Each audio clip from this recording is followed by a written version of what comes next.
Seguimos a esta hora con más de Primera Página, son las 7:48 de la mañana. Conversamos con Eduardo Piñate, constituyente, presidente de la Comisión de Economía de la Asamblea Nacional Constituyente, también secretario ejecutivo del PCV, sobre justamente las medidas que se van a tomar en los próximos meses. La reunión que hubo entre Sudeban, o que debe haber entre Sudeban y la banca, ¿en qué estatus está? Si maneja esa información, porque se había dicho que todavía no se habían acordado ciertos puntos para esta reconversión monetaria, y hay quien dice incluso que se hablaba de posponer la reconversión monetaria. ¿Qué información tiene al respecto para acabar con rumores de esa manera? No tengo ninguna información con relación a esa reunión.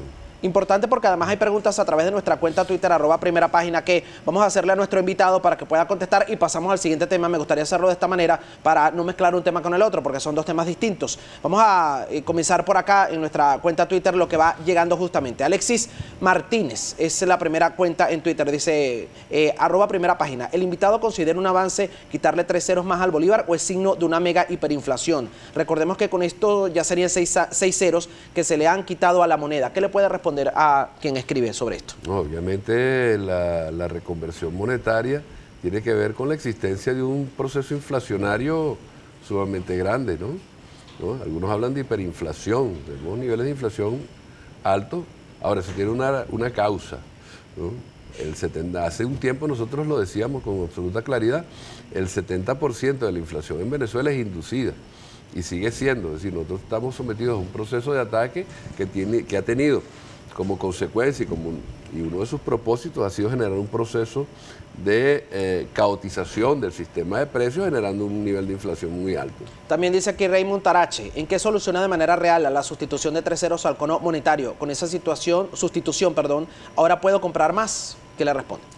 La reconversión monetaria no es una política antiinflacionaria per se. Vista en el paquete de medidas, de decisiones que se están tomando en su conjunto, forma parte de eso. Pero per se no. La reconversión monetaria lo que busca es, lo decía yo en el segmento anterior, facilitar los procesos de comercialización, los procesos contables de las empresas, hacer los cálculos con cantidades más pequeñas y combatir la extracción del billete físico que se ha venido produciendo hacia Colombia. Importante.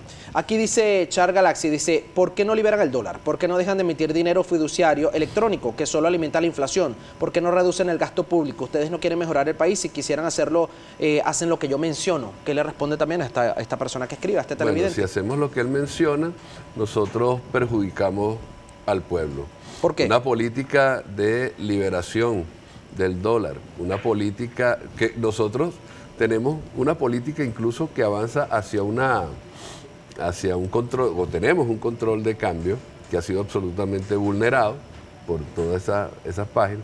Si nosotros reducimos la inversión social, buena parte de la inversión social conforme a lo que él llama el gasto público, eso implicaría que dejáramos de atender a nuestro pueblo y que se desataran los demonios del capitalismo salvaje, aún más de lo que ya están desatados. Acá me pregunta, pero a través de mi cuenta Twitter, @DerekB, no quería dejar por fuera la pregunta porque puede tener muchos la misma duda. Dice: buenos días, Derek, pregúntale a Piñate: si yo tengo en mi cuenta 10.388.000 bolívares, cuando me quite los 3 últimos ceros, ¿a dónde se van mis 388 bolívares?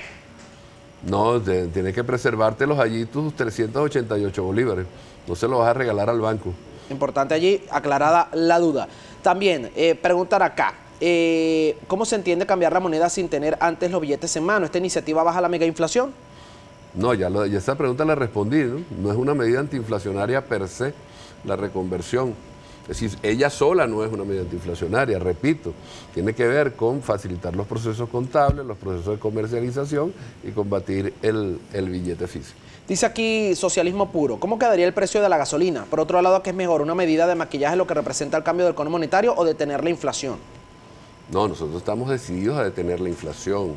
Y para detener la inflación hace falta una gran cantidad de decisiones y de acciones en las cuales la reconversión monetaria, por eso decía, tiene que ser vista en el paquete total. Por ejemplo, para combatir la inflación ya nosotros estamos implementando desde el año pasado, no después de las elecciones, desde el año pasado, el nuevo DICOM, que tiene que ver con el establecimiento, ir llegando a un precio de la divisa que se vaya estabilizando y que tenga como referencia lo que establece el Estado y no lo que establecen las páginas criminales. Para estabilizar y seguir combatiendo la inflación tiene que ver con captar divisas para el país, petroleras y no petroleras. Y en función de eso, por ejemplo, se ha establecido y se lanzó y está en operaciones la criptomoneda, el criptoactivo, el petro, pero también hay aportes muy importantes de captación de divisas no petroleras por la vía de los aportes del oro, del arco minero, del Orinoco. Es decir, hay un conjunto de iniciativas que se han tomado y otras que se van a seguir tomando en el plano cambiario, en el plano tributario, en el plano fiscal y por supuesto, pero sobre todo, en el terreno productivo, que es donde está el centro, el núcleo del combate a la inflación que tenemos que desarrollar. Cierro con esta para pasar a otro tema. Faustino Sánchez, señor Piñate, ¿la nueva reconversión se puede interpretar como otra devaluación? Gracias. Mira, yo no sé si es devaluación o no de la moneda. Nosotros hemos hablado de reconversión monetaria, de usar un sistema de monedas distinto al que teníamos hasta el día, o que vamos a tener hasta el día 3, ¿no? Algunos economistas dicen eso, ¿no? Se trata de una devaluación de la moneda, pero en todo caso nosotros estamos dando respuesta a una realidad en la cual la inflación inducida, en la cual la extracción del billete físico le ha hecho mucho daño a la economía venezolana y por supuesto al ingreso de la familia venezolana y al salario de los trabajadores. Importante. Paso ahora al siguiente tema, incluso sin desconectarme del todo con el tema económico. Ayer salió que India no va a realizar transacciones en petros, pero desea mantener también de igual manera los procedimientos económicos con el país. ¿Cómo se puede interpretar esto? ¿Cómo lo ve? Y también la reacción internacional que se ha dado a raíz de las elecciones que se realizaron el pasado domingo por parte de una treintena de países que no apoyan el proceso y por otros que al contrario apoyaron al gobierno en el proceso que realizó el pasado domingo. Bueno, lo de la India es una decisión soberana del gobierno de la India, ¿no? Ellos tienen la libertad de decidir si comercian con nosotros en petros o en cualquier otra moneda o divisa. Otra divisa. Allí lo importante es que ellos ratifican su disposición a seguir teniendo relaciones comerciales con Venezuela. Y eso es muy importante porque la India es una de las economías emergentes más importantes del mundo. Con relación a la otra pregunta, que tiene que ver con los gobiernos que han tenido una posición con relación a las elecciones. La mayoría de esos gobiernos, yo creo que todos, ya tenían una posición fijada, tenían posición tomada antes de las elecciones y lo declararon públicamente.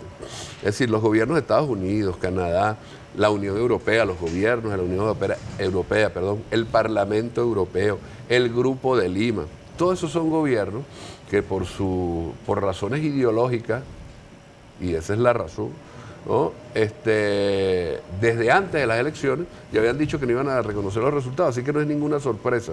Ahora, son una treintena de gobiernos.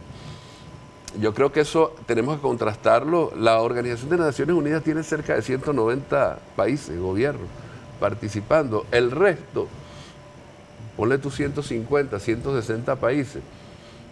El movimiento de los no alineados, que agrupa 132 países, por decir solo algunos de importancia mundial, han apoyado, han reconocido los resultados electorales. Pero más importante que eso incluso, los pueblos de esos países, donde esos gobiernos han fijado posición en contra del desconocimiento de los resultados electorales, pues habría que preguntarles y veremos que tiene una posición distinta a sus gobiernos.